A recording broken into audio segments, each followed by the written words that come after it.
Good morning, good afternoon, or good evening, depending on where you're tuning in from. Welcome to another edition of Crime Time with DutyRon and Ed Wallace. We are retired New York City police detectives and 9/11 World Trade Center first responders. Hey, friends, if you like all things true crime related from the police detective's perspective, hit that subscribe button, hit that notification bell so you'll get all things DutyRon and this guy right over here, Ed Wallace, when we go live or upload another video. Today, we're coming to you live from Morocco, and we're going to talk about Rex Heuermann, Long Island serial killer. New charges are going to be levied in Suffolk County Court in Riverhead. A new indictment is going to be revealed, according to multiple sources, and a fifth victim, potentially, Rex Heuermann, could be charged with. Who will that victim be?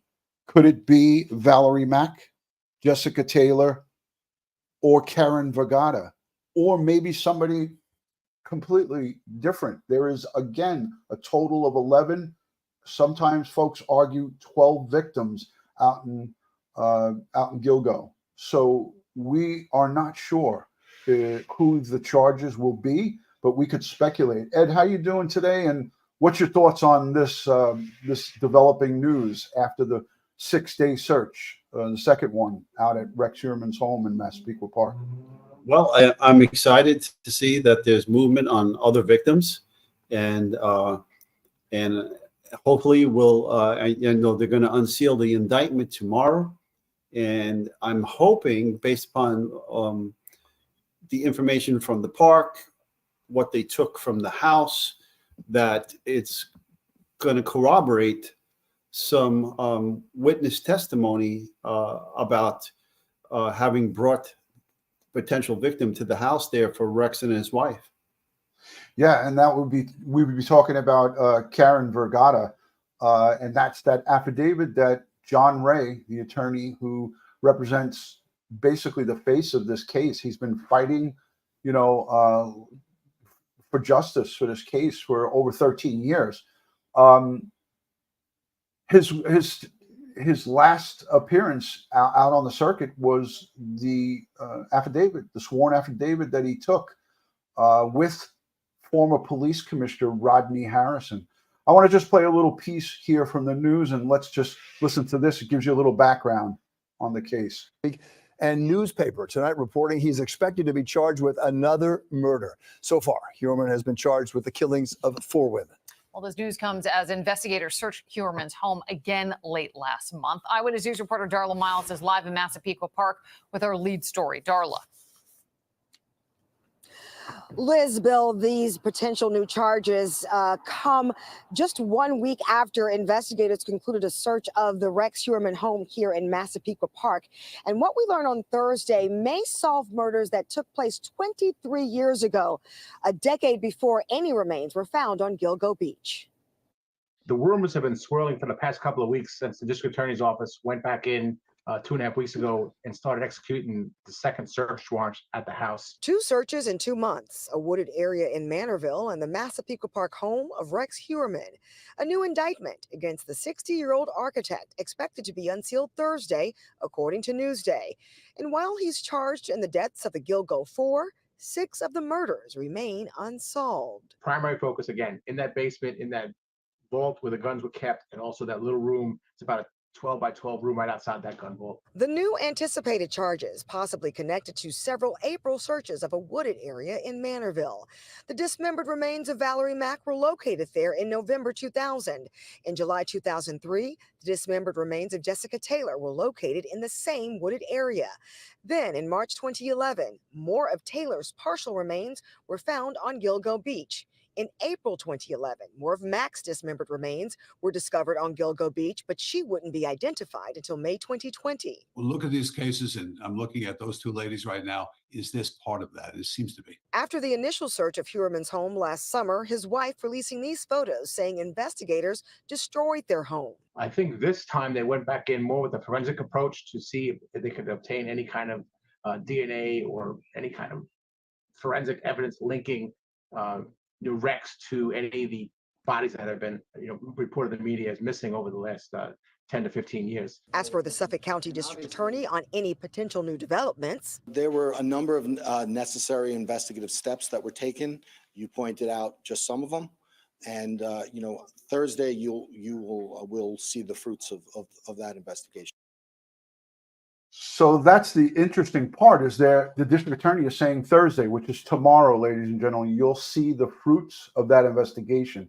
Now, Attorney John Ray, and Ed and I spoke about this quite a few times. Attorney John Ray, he went on Court TV last night, and he basically said on Court TV last night that he sent somebody over to Rex Heuermann's home, and that front window that he talked about, his witness talked about Karen Brigada having her hands on the front window of Rex Heuermann's home.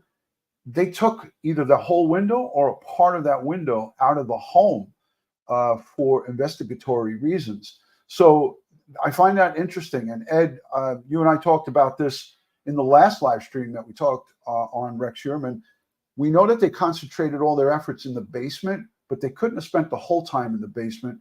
And with previous searches, that 12-day search that they did over the summer, they took out parts, and it showed in that piece, parts of the tub, parts of the drain, and so forth. So, I mean, something had to bring them back. And we're going to talk about the medical examiner, Ed.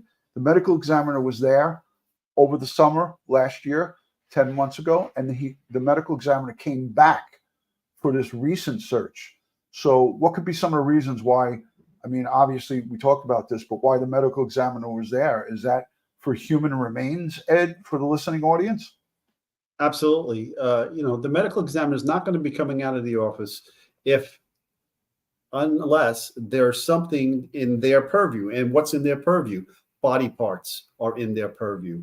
Okay. They're not going to come out there just for DNA. That's the crime scene people in the lab that will deal with that. But if you have some kind of body part, if you have bones, tissue, organs, teeth, fingernails, what have you, if they have something to that in that respects, they will come out and look at that and classify it as, if it's bones, they'll be the ones there to classify it as animal or human. Now, they may send also a forensic anthropologist, but, I'm pretty confident that most pathologists have, the skeletal, the abilities to identify skeletal parts of humans and so forth. So, yeah, it could be something like that. But the window, you had a witness that says that they drove out there with her and from Manhattan, and as they were leaving, she saw her in the window looking for help, and that she came out and ran into the driveway naked looking for help, and the detective blew it off, said, "Oh, they're just playing a game." So maybe they're looking for her DNA on that window. Maybe, we'll see tomorrow if Attorney Ray is correct. Yeah, I mean, we'll find out tomorrow. And as that, whatever that news conference or press conference commences, I will try to be live with it if it's possible tomorrow. I just don't know what time it's going to be. I want to play this piece from Court TV, Ed, and let's just first say thank you to the moderators, the replay viewers, and everybody in the chat saying hello. Thank you all for being here, and thank you for hanging out with us. You guys are what makes this a great place. Without a live audience, live streams wouldn't be what they are. So thank you to everyone who shows up and watches these videos. What, Ed? What do you got? Ron, I'm going to do the show from behind the curtain now, because the people are more interested in the curtain than me. Well, the curtains are a big draw, and everyone is loving the curtains. Uh-oh. That's it. Ed Wallace is disappearing. He's going dark. He's going dark.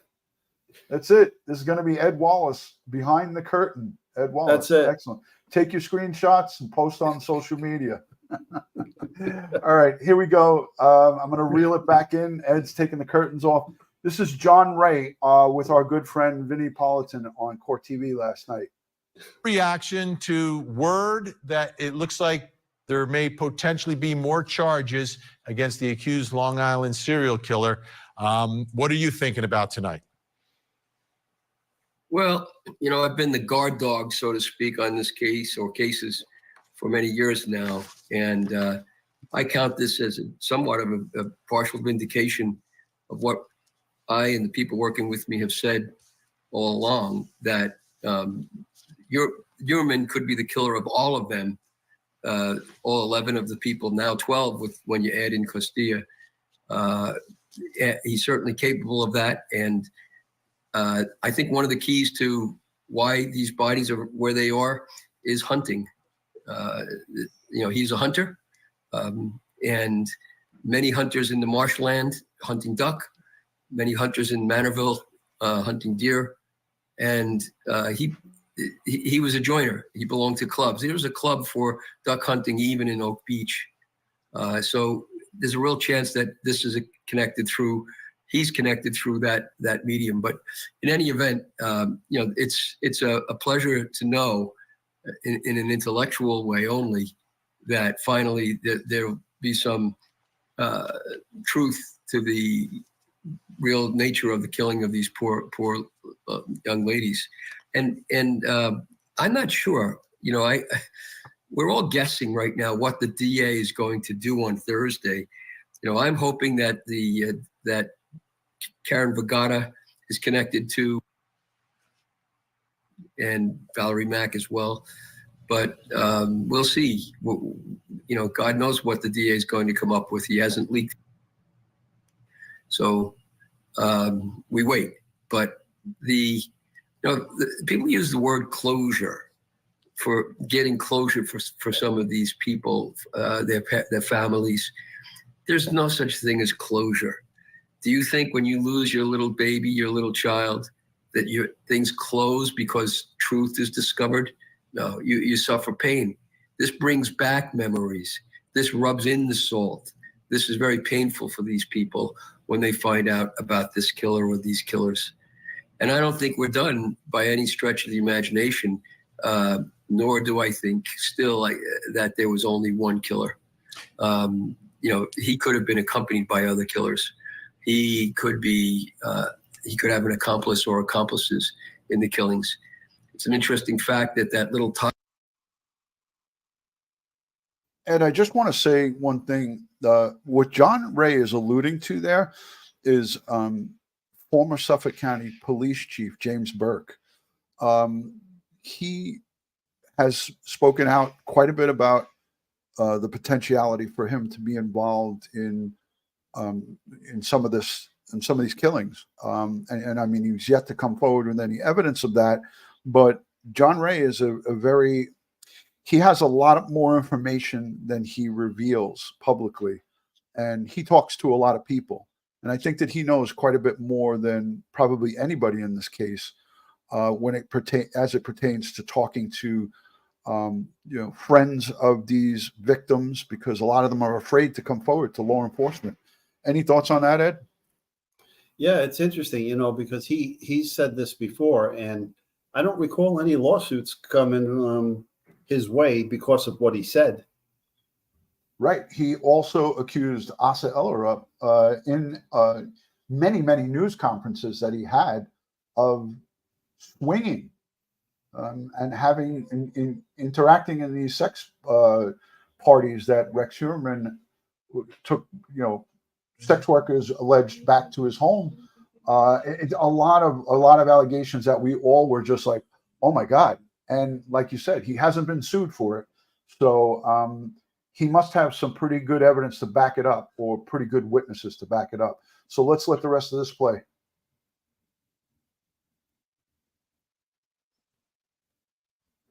Killer with these killers. So we wait. But people use the word closure for getting closure for some of these people, their families. There's no such thing as closure. Do you think when you lose your little baby, your little child, that things close because truth is discovered? No, you suffer pain. This brings back memories. This rubs in the salt. This is very painful for these people when they find out about this killer or these killers. And I don't think we're done by any stretch of the imagination, nor do I think still that there was only one killer. He could have been accompanied by other killers.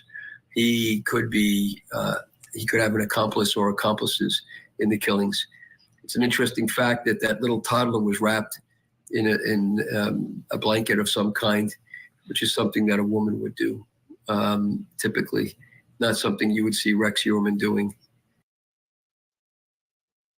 I want to Yeah. stop it. You know why I'm stopping this, Ed? Yeah, because he's taking a shot at the wife. He's taking a shot at Asa Ellerup 100%. What do you guys think in the chat? John Ray, attorney and fighting for justice for these victims. Again, don't forget there's 6 or arguably a total of 11 or 12 victims. There's still 6 that have not received justice. We could be looking at a 5th tomorrow, either Valerie Mack, in my opinion, Jessica Taylor. Those are the 2 sex workers that their torsos were found out in Manorville, and then the additional parts of their bodies were found along Ocean Parkway for Gilgo Beach. Or we could be talking about Karen Vergata, which is John Ray's witness, sworn an affidavit that she was driven by an NYPD detective. He wasn't on duty, he was off duty, but driven by an NYPD detective from Manhattan all the way to Rex Heuermann's home based on a sign that they saw at some swingers club. And they drove out there and had that whole encounter. And he is alluding to Asa Ellerup's involvement in this statement right here on Court TV last night. And I find, again, like what you say, Ed, and what we both agreed on, is that he hasn't been sued by anybody. You don't hear Asa Ellerup's attorney saying we're suing him for slander. That's not saying it won't happen, but he's accusing her of wrapping that baby up potentially or having something to do with it. And he said, he's accused Burke as well. Now, if you would think if there was something, defamatory or, some kind of slander lawsuit, that it would, they would bring it. But, with those kind of lawsuits, there are depositions. Oh, yeah. Okay. So, there are sworn depositions. So that would mean that the wife and or ex-Commissioner Burke would have to give sworn deposition in it. And where you could question him about their involvement in this. A lot of people in the chat are saying Asa Ellerup is not she's got to have a hand in this, or have to have some type of knowledge in his activities. They were together for quite a long time, and she put in the papers to get a divorce, to be divorced from Rex. But that seems to be all off the table now because she's got the $1 million deal from Peacock, and she's got the 50-cent deal. God only knows how much that is. So money talks, and now she's making her hair and makeup, and she's going to the court appearances. I wonder if Asa Ellerup will be at the courthouse tomorrow in Riverhead for Rex Heuermann's possible 5th murder charge. What do you guys think in the chat? Let us know if you think she'll be in the courtroom, yes or no. Put a yes or a no in the chat, and let's let the rest of this play, Ed, and we'll get back to it because we got. Go ahead. No, I was just like, his point about hunting is spot on. Okay, because Rex was a hunter, ducks, deer, and remember when I said swing sweat, right? The swing sweat is actually where he hangs his deer. After the kill, he brings it back home, hangs his deer there to prep it, bleed it out, and prep it for food. And that would be Manorville is a hunter's paradise out there for deer. I don't think it's legal, but they still do hunting out there. A lot of yes in the chat, Ed. A lot of yes. Schmitty is in the chat, and she says, "Yay, swing sweat." So Schmitty loves it. Yep, Schmitty loves that. She's a character. Oh yeah, but you know what? She's a character that we all know and love. She's awesome. Let's let this play, and these killers, and I don't think we're done by any stretch of the imagination. Nor do I think still that there was only one killer. He could have been accompanied by other killers. He could be. He could have an accomplice or accomplices in the killings. It's an interesting fact that that little toddler was wrapped in a blanket of some kind, which is something that a woman would do, typically not something you would see Rex Heuermann doing. So I think we'll find more and more connections to all of these other people. And that doesn't exclude Shannon Gilbert, by the way, at all. We have a witness who's come forward who had seen Shannon Gilbert with Rex Heuermann in the Sayville Motor Lodge.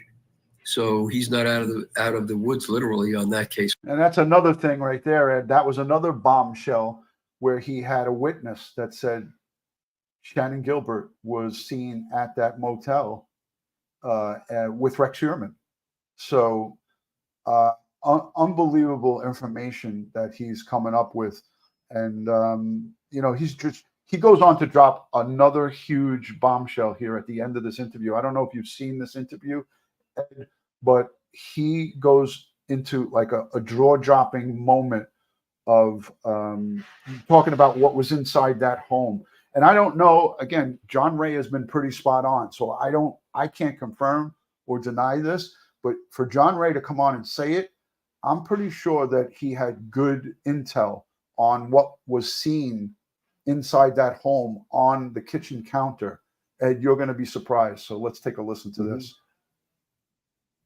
Either. So there was an additional search of his home. You know, everyone was camped out outside. Seemed like they were taking some boxes, some things out of there, focused, we believe, primarily in the basement area. What do you think is the significance there? Because I know in your investigation, you've uncovered some interesting facts connected to the home itself. Yes, we did. And the witness that we had that came forward for being involved in a swingers incident with Heuermann in his home claims to have accompanied Karen Vergata to that home. And that when the witness was leaving with her detective, New York City detective boyfriend, who was part of the swingies event, Karen Vergata was in the window, the front window, with her hands on the window, showing fear. And then she ran outside naked in February. So it's interesting that the police removed the window, and I had somebody drive by there to check it, and they had removed it and boarded it up. I don't know who else is connected to that window besides Vergata. You know, but of course I don't know what the police are thinking. But there's another interesting event that occurred in that home when the police came in the second time recently, and that was that there was a book on the kitchen table, an alleged book anyway. It was a collection of photos put in a binder of a book that was published by a detective, a New York City detective years ago by the name of Jack Huddleston, and it contained ferocious, disgraceful pictures of the dead, one after the other after the other. There was almost no text, just sarcastic comments, and people who were cut in half, women who were chopped up, sex workers who were chopped up, babies who were dead, terrible, terrible things. And that, Ed, Yeah. I mean, if this in fact is true, that 10 months after that major hit, that major 12-day search warrant at that home, that they come back here and now and conduct another search on May 20th, 2024, and there's a book depicting gruesome crime scenes on the table. Obviously, that doesn't show, I mean, you can't use that in a court of law. You probably can't use it against them, but why are they looking at that stuff? Why would they have that in that house? I mean, did you see Vinnie Politan's face when John Ray started saying that? He was just, he said, he has admitted, Vinnie Politan from Court TV admits that he never preps the people who come on with him. He doesn't tell them what they're going to talk about, and he doesn't know what they're going to talk about. So he says that. Yeah. So Rex is in jail. So who's looking at the book? I doubt it's the kids. I mean, It's his it's his wife. It's his wife. It's his wife. It's certainly not his son, and it's certainly not the daughter. I would have to say that it's. And given that, and I know this book, okay. First of all, that detective should never been allowed to have published that book. Okay. Why? Because the pictures do not belong to him. The pictures were property of the NYPD. They were taken from crime scenes. Okay. So, and they were just for shock and awe. There's, like you said, there's no words, just stupid comments. Okay. Right. And I don't know how that book got published, because other lieutenants and detectives who tried to do something like that, they got slammed. They had their royalties taken away from them, and they were doing this without the consent and authority of the New York City Police Department. Yeah, because the police department would never sign off on that. It would never authorize the crime scene photos of people. And he goes on to talk about babies killed in this book, photos. So I'm going to play it back again. Take a look at Vinnie Politan's face when he starts going into this. It occurred in that home when the police came in the second time recently. And that was that there was a book on the kitchen table, an alleged book anyway. It was a collection of photos put in a binder of a book that was published by a detective, a New York City detective years ago by the name of Jack Huddleston. And it contained ferocious, disgraceful pictures of the dead, one after the other after the other. There was almost no text, just sarcastic comments. And people who were cut in half, women who were chopped up, sex workers who were chopped up, babies who were dead. Terrible, terrible things. And that book was, according to our sources, found on the kitchen table.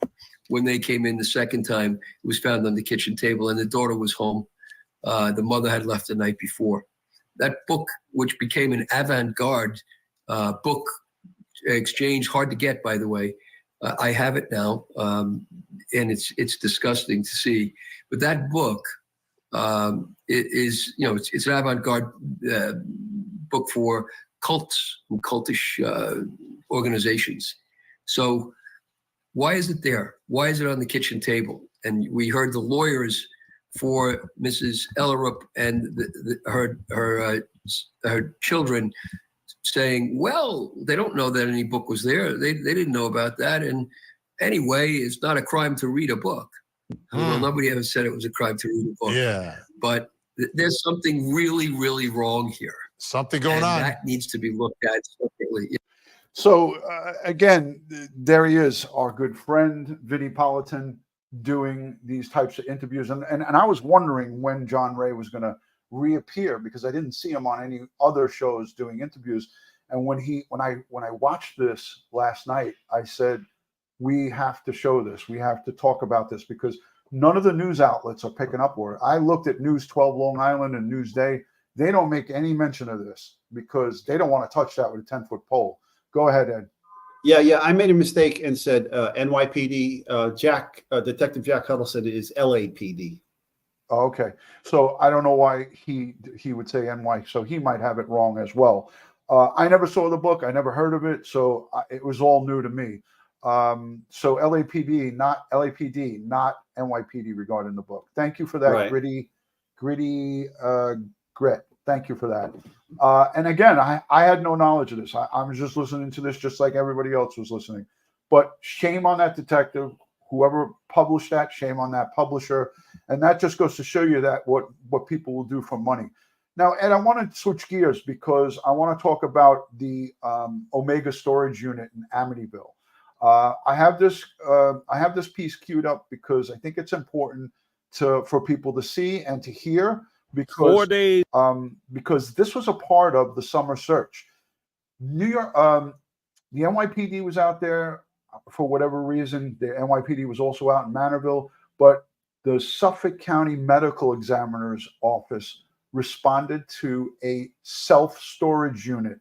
And I watched people talk about this on many different streets, but I heard one news reporter make a reference to how convenient would it be for Rex Heuermann to take human remains or take a body to a storage unit and dismember that body without being interrupted by family members or the mailman or somebody knocking at the door or somebody coming around.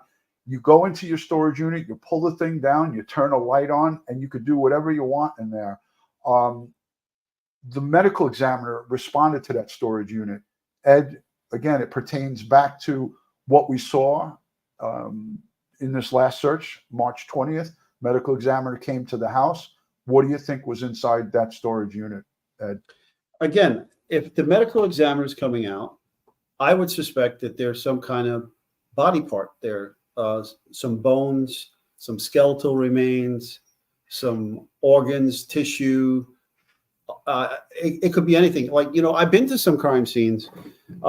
There's been a lot of dismemberments lately in New York City, but we've had a few over the years where these people are storing hearts, liver, kidneys, eyes in glass jars in houses, in refrigerators, some unrefrigerated, some in refrigerators.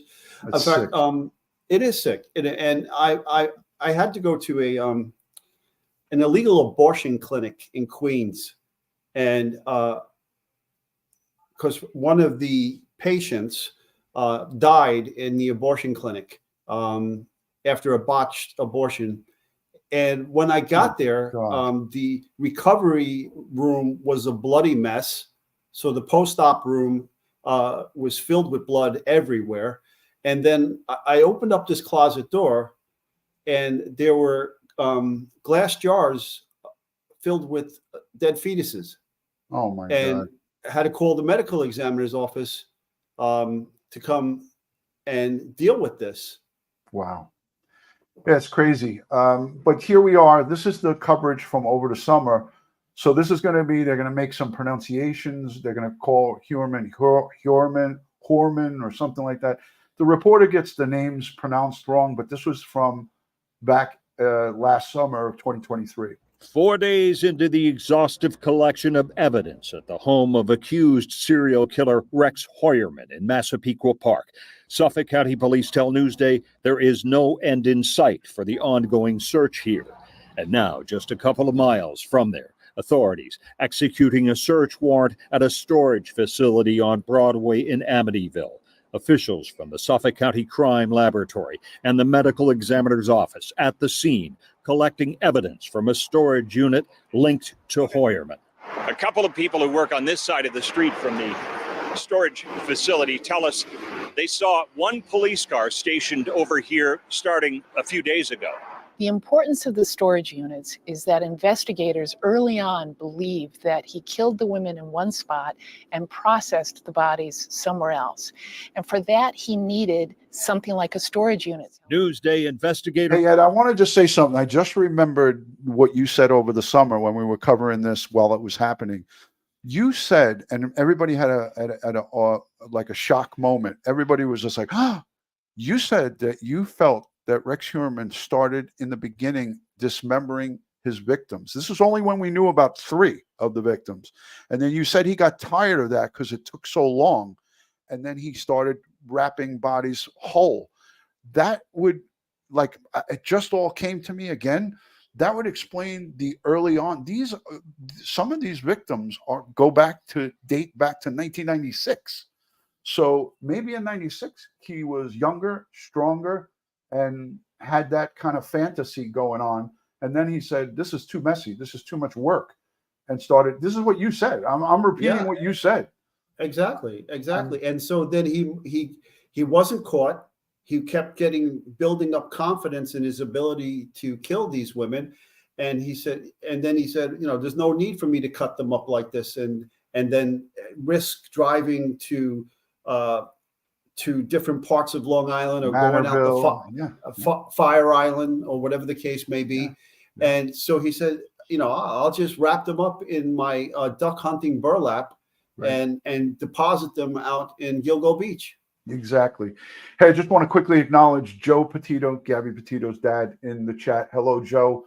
I'm looking forward to seeing you at the Gabby Petito Foundation next Friday, the 14th. So everybody, please give Joe, Gabby Petito's dad, a warm welcome. Thank you, Joe, for being here.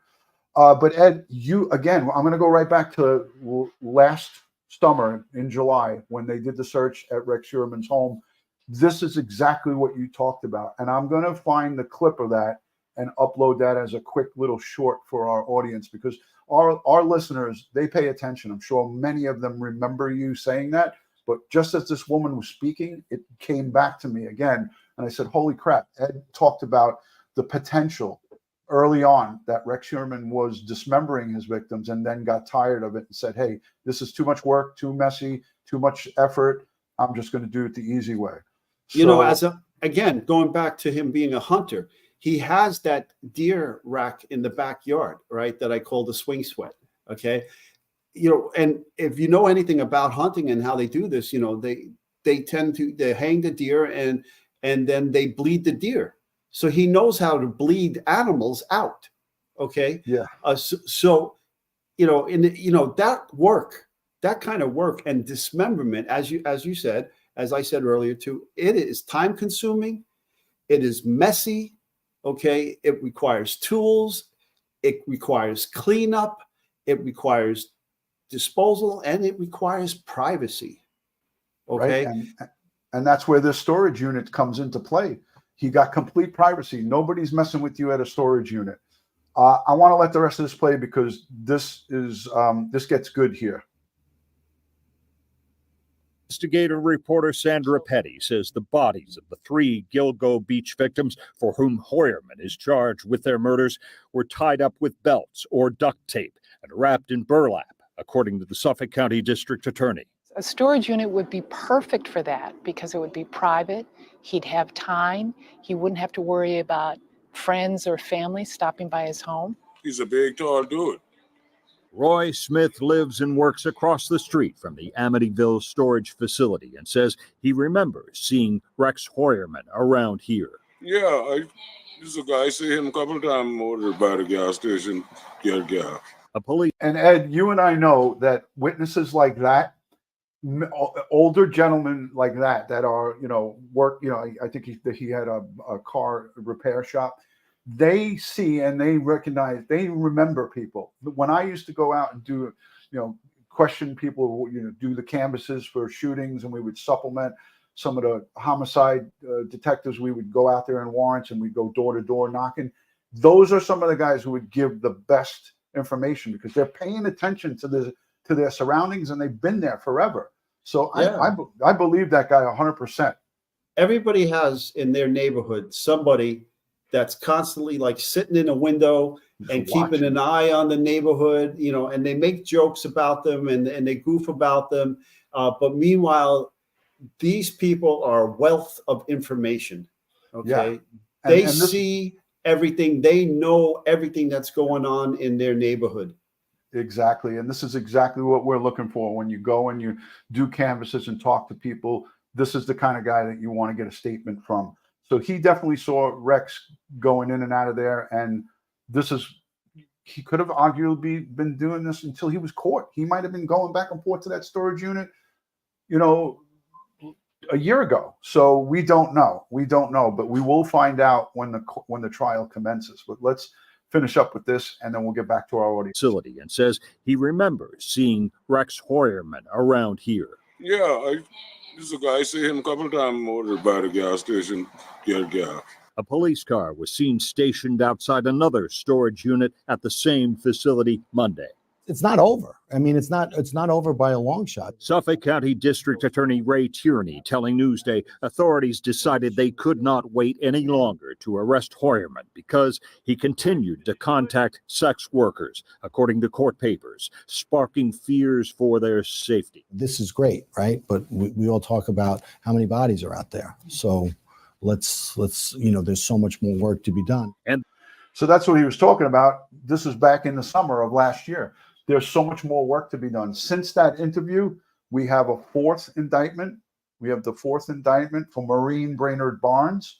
And now tomorrow, I can't wait to hear who Rex Heuermann will be charged with. This will be a 5th victim. And if I had to, I mean, I'm hoping that it's John Ray's information, but I have a feeling because, and I could be wrong, but this is just my speculation, because they were searching in April, just this April that passed, in Manorville, where Valerie Mack and Jessica Taylor's remains were found, also found on Ocean Parkway.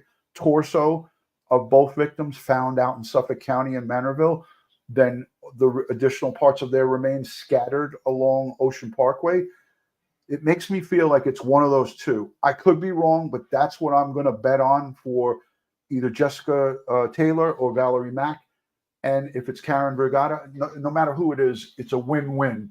But what's your thoughts on tomorrow's indictments the indictment that's going to be uncovered? So far people are saying indictment. It That's what- could be indictment. It could be indictments plural, but we heard indictments. So, but that said, I'm hoping, any other victims that can be linked to him is good news for their deaths and their families to understand. Now, we have identified them and identified the perpetrator that took their loved one away from them. And then we're going to hold that person responsible for justice for the people of the state of New York and the victims and so forth. But I really do hope it turns out to be one of the people that Ray has been talking about, this corroborates what the witness said. And this corroborates what Ray has been saying. And, Ray has been attacked all over the place, left, right, and center. And then it validates him. And it also validates the former police commissioner, who left recently. Rodney Harrison. You and I talked about this just the other day. It's a win-win no matter what, and you acknowledge that as well. But what I'm saying is that I'm just looking at it for, as these investigative steps are happening, they do that extensive search, which lasted days out in Manorville, and then just really right in, consecutively, boom, they're back at his home. And I think it had to do with something that they saw there. But when they removed that window, again, my head started spinning, and I said, well, then it's got to be John Ray's person. But I figured if they are in that house and they got the warrant, they might as well take the window and do their searching. Let's listen to this from our former chief, Robert Boyce. He was on ABC. Let's take a listen to this, and then I'll be right back because I want to show you guys about the MVAC. I want to talk about MVAC and the potentiality for the state police. New York State Police has the MVAC. Maybe they're using it. Maybe they used it in this case. We're going to look at that quick. In the investigation into the Gilgo Beach murders. Yeah, according to Newsday, the suspect in the case, Rex Heuermann, is about to be charged with another murder. To help us dig into the news that is literally breaking this morning, we're joined live by ABC News contributor and former NYPD Chief of Detectives, Robert Boyce. Good to see you. Thank you so much for weighing in on this. Good morning, all. Good morning, all. Good morning. What are you surprised by this at all? I know that they continue to investigate him. There were 6 days in his basement. Investigators, poking around, trying to see what else might be found. We didn't know why, and now we hear this. Well, I tell you, it's a seismic change, Michelle. It really is when you look at this case, because now look at the timeline. Late April into May, they do a 9-day search in Manorville. Now, there's two girls from Gilgo, two ladies, excuse me, that match that, Valerie Mack and Jessica Taylor. Their remains were in both locations.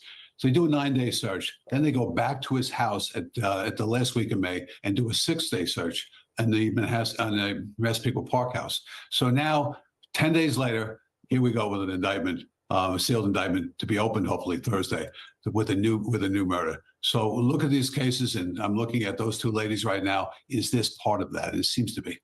Okay, to be open Thursday, right? Bob, so you just said that because they've been mum, right? The task force has been mum about what they're doing, what they've found. Prosecutors haven't said a word.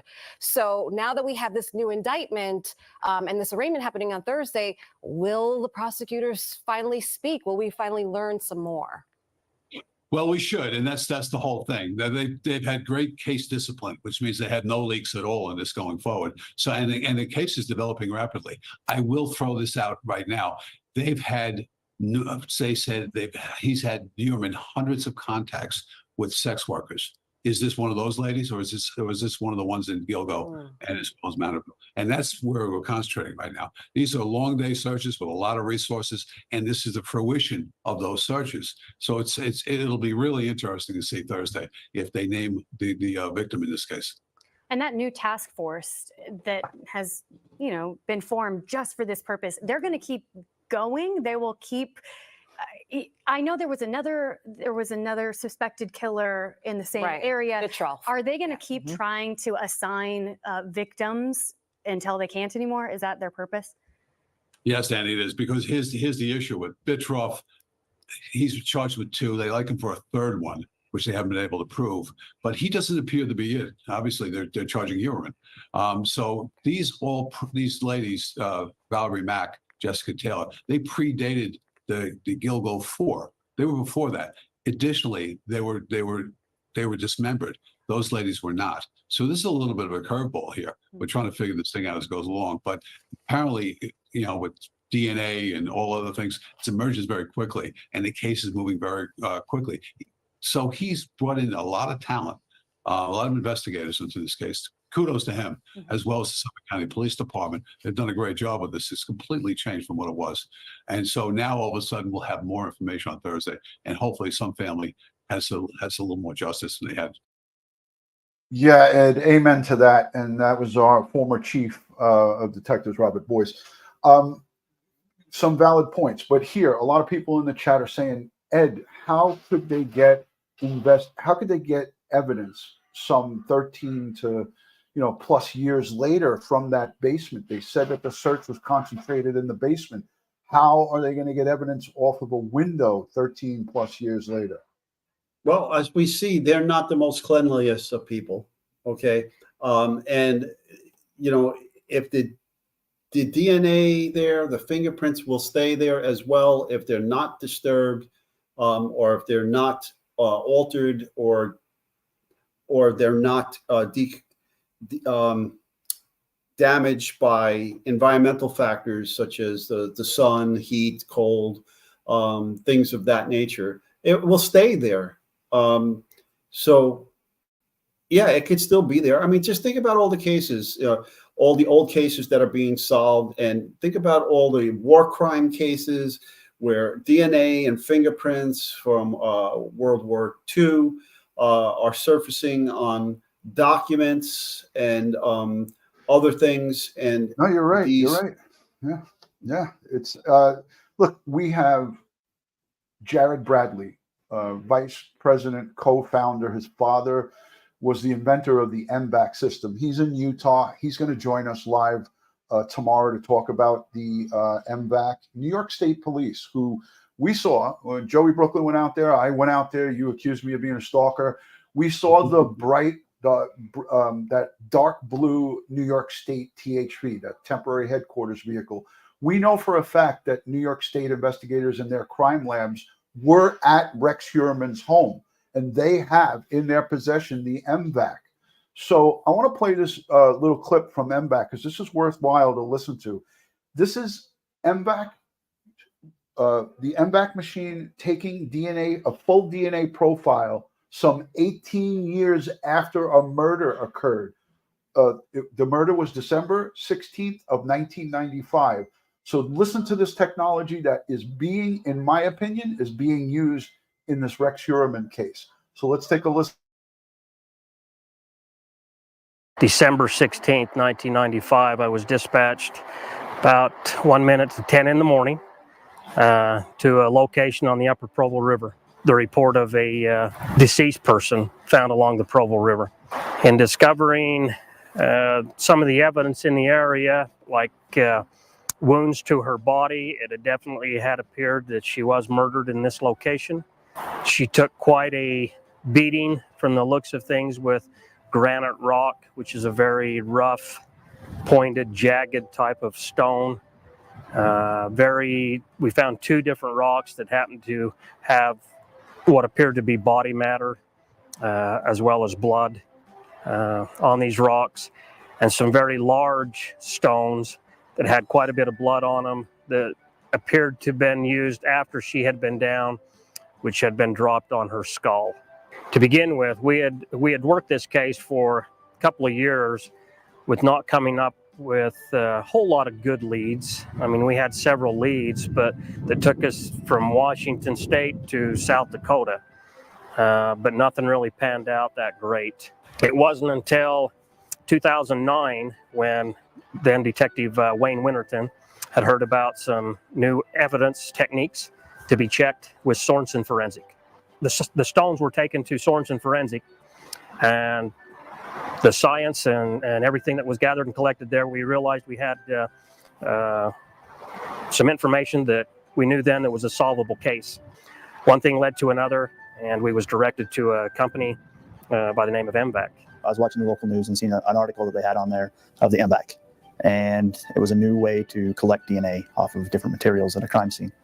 So I contacted Karma at Sorensen Forensics and asked her if she had heard of the MVAC, and she said, well, yes, we have one. And I says, great, could we MVAC the rocks that we had initially swabbed? And she says, sure, it's whatever you'd like to do.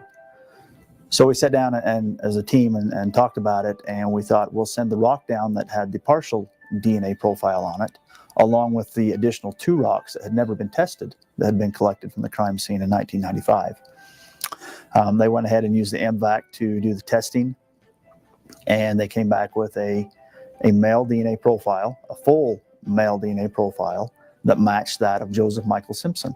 So we were really excited about this because now we had a full DNA profile off of what we considered was one of the murder weapons that had killed Crystal at the scene. Ultimately, it made the case. And I believe that Mr. Simpson's in prison today due large part to the MVAC system. Obviously some good police work, but solid case because of the MVAC system. It was only because we were able to collect the amount of DNA from the rocks, from that porous surface, which a swab isn't going to get to, and the MVAC was able to get to. It was only because of that we had the profile that allowed us to prosecute this case. And I truly believe that without the knowledge that the individuals who put the time and effort into creating such a sensitive forensic piece of equipment, such as the MVAC, this case would never have been solved. So there you have it, Ed. The MVAC solved a case that was 18 years old, a cold case, brought the defendant to justice with a full DNA profile off of a rock.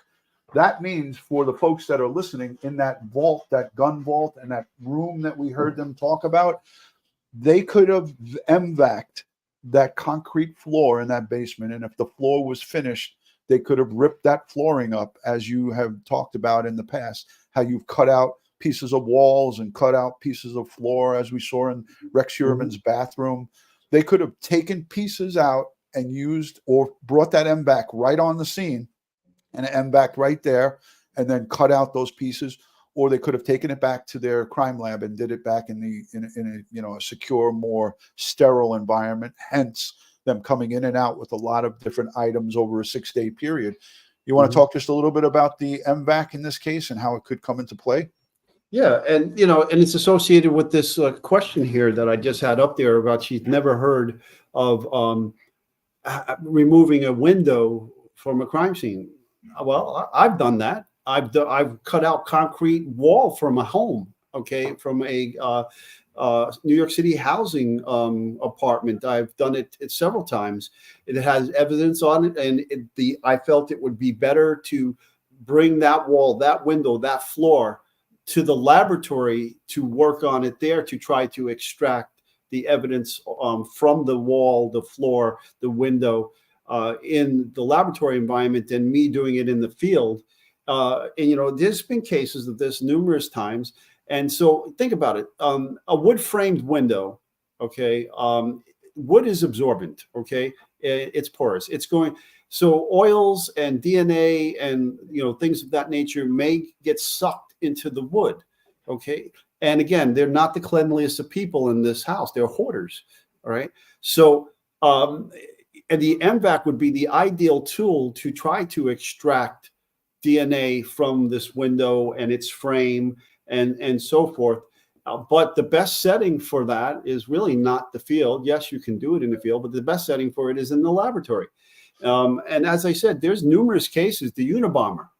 Yeah. The FBI took the whole cabin out of the woods, put it on a flatbed truck, and then put it on a plane and airlifted it to Quantico Laboratory in the FBI laboratory in Virginia. They also, in 1993, out in Long Island, they had a guy that built a secret underground bunker, and he was kidnapping. He kidnapped. Hold on, let me see who it was. His name was John Esposito, and he kidnapped a 10-year-old Katie Beers, and he held her hostage in an underground concrete bunker that he had built underneath his garage or something to that effect, or in his backyard. I can't remember all the details. But the FBI went and excavated the whole bunker and took it down to Quantico. Yep, and got probably a profile out of it, a full DNA profile. John Ray, according to John Ray, I'm answering this question. According to John Ray, he sent someone by. I will personally go by there over the weekend because we are going to see one of my wife's friends who she works with lives right down the block from there. So we frequently go and see these folks, but they just recently lost their family dog after 13 years. So my wife was so upset last night, crying. We're going to go visit with them. So coincidentally, I will be in Massapequa Park over the weekend. Shocker, right, Ed? But I'm going to go by and I will personally verify that myself. But according to John Ray, they took the front window out. And Ed, we saw that big. I actually have a clip, but we're running out of time, so I don't want to play that clip. But I actually saved a clip of them coming out with that front window, it looked like, wrapped up in paper, numerous pieces of paper. But we'll take his word for it. And again, I'm going to go by there myself. So I wanted to go to the super chats real quick before we wrap it up. Thank you for becoming a member, Roberts May Queen, a member for 13 months. Actually, great to see you and Ed and Ed's Curtains. Thank you for that. Wait. Roberts May Queen, what tartan was that? If you're in the chat, tell us what tartan that is. Okay, go ahead. Hey, Jeff. Jeff, thank you for always throwing the wallet at us. We greatly appreciate that. Emily is in the chat. She gifted a membership, and that's Emily is who she went to CrimeCon. She met Jared Bradley. His dad invented the MBAC. He's the vice president or president of MBAC now. Emily got socks from MBAC. I have pictures, but I don't have her permission to show it. Otherwise, I would show it right here. Kathy, thank you for the super sticker. Dewey, we appreciate you.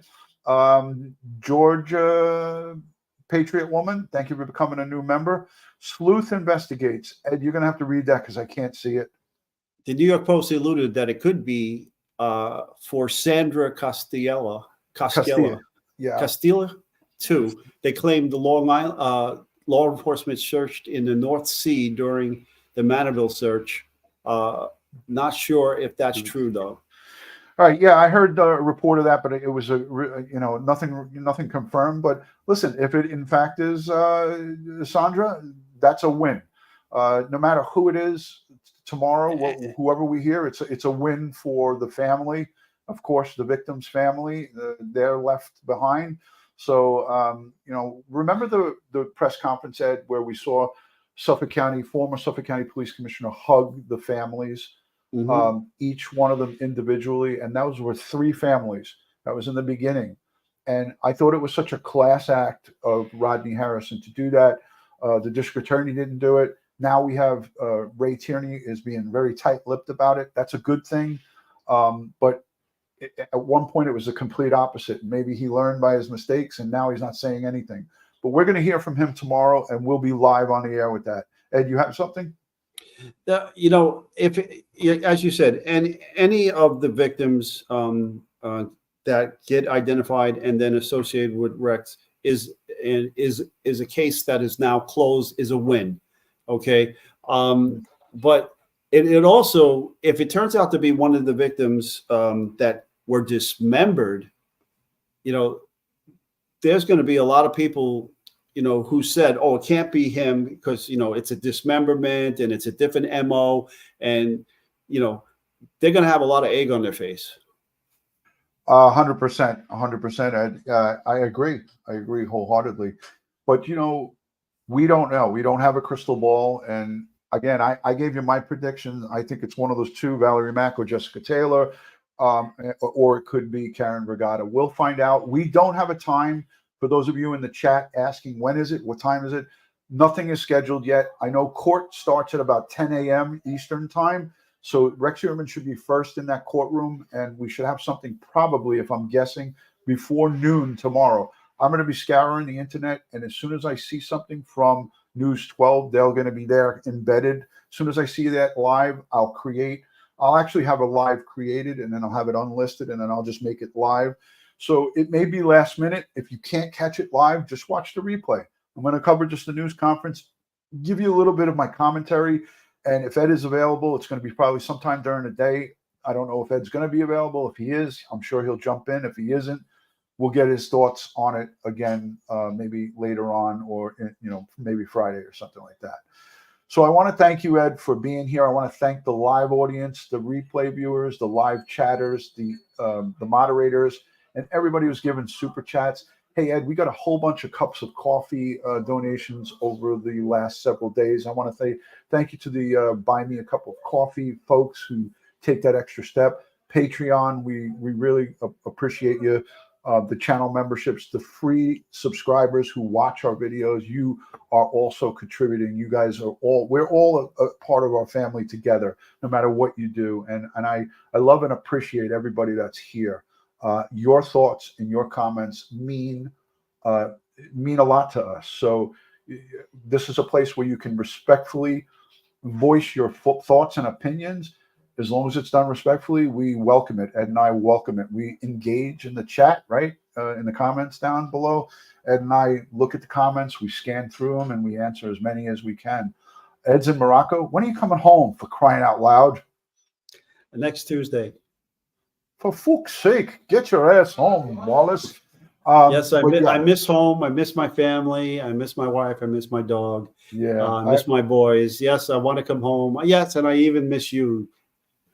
We'll get together, Ed, when you come back. I'm going to go next Friday, not this Friday, the 14th. I'll be at the Gabby Petito golf outing in Mount Sinai, Long Island. Anybody that's from Long Island, welcome to come out to the Gabby Petito Foundation and support them. I'll be making a donation on behalf of all of us here at the channel.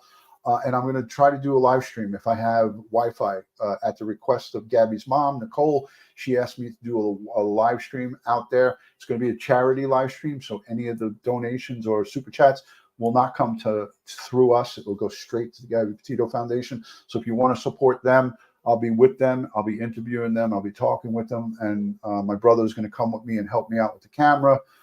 Because Ed's not available and Joey Brooklyn's not available. So I can't do it solo. I need somebody there to help me. So it's going to be me and my bro, and we're going to go and hang out with the Petito and Schmidt family. So I apologize for not being there, but I've been away from my family for so long. I'm going to pick up my family and go on vacation with them. Absolutely, Ed. You've been gone so long, and we understand. And then if you could be there, I know you would. You were at the last one with me, so thank you for that. All right, guys, tomorrow, whenever that press conference happens, we'll look for it live here. On behalf of Crime Time with DutyRon and Ed Wallace, we want to thank you. We want to send strength, prayers, and positive vibes to the victims and their families. And again, Joe Petito was here earlier in the chat. To the Petitos and Schmidts, we send you all of our love and support. Ed, I know you always have something to say at the end of these things, so I'll leave it with you, Mr. Wallace. Okay, sir. I just want to thank you all for watching and supporting Ron and myself and our true crime family here. Thanks for spreading the word about us and increasing our subscriptions. Really appreciate that. You know, you can get your true crime fix any number of sources, and we're proud to have you here with us. And listen, folks, as I say all the time, stay safe, stay prepared, and watch your six. Amen to that. Good night from New York and Morocco. Peace and love, guys.